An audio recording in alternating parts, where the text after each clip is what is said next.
Election లో first trip నిల్చున్న వాళ్ళు కూడా గెలిచారండి. అదంతా లక్ అండి. రాజకీయం మా చిన్నప్పటి నుంచి ఉంది. రాజకీయం చేయాలంటే ప్రతి ఒక్కరు రాజకీయాలు చేయగలరండి. దాంట్లో ఏముంది, పూర్వం నుంచి మాకు వచ్చింది. ఇవన్నీ ఎందుకండి కబుర్లు? ఇప్పుడు ఓకే, మీరు ఆ క్వశ్చన్ అడిగారు కదా సౌమ్య గారు, శ్రీని గారిని ట్రాప్ చేశారని.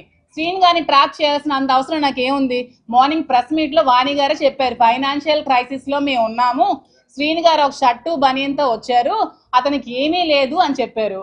మరి ఏమీ లేనప్పుడు, అతని దగ్గర రూపాయి కూడా లేనప్పుడు అతన్ని ట్రాప్ చేయాల్సిన అవసరం నాకేముంది? ఒక 60 years అతన్ని ఏమీ లేని అతన్ని ట్రాప్ చేయాల్సిన అవసరం ఏముంది? ఫైనాన్షియల్ గా మేము వెల్ సెటిల్డ్, మా ఫాదర్ గారు వెల్ సెటిల్డ్, మా హస్బెండ్ కి ఒక 10 to 15 lakhs శాలరీ వచ్చేది, మా మాయ గారు వెల్ సెటిల్డ్. సో ట్రాప్ చేయాల్సిన అవసరం నాకు ఏముందండి? సౌమ్య గారు చెప్పండి.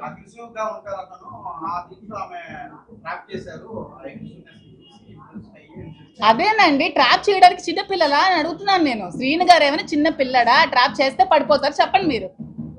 ట్రాప్ చేస్తే పడిపోయేవాడైతే ఈ 25 years లో ఎవరు ట్రాప్ చేసినా పడిపోవాలి కదండి.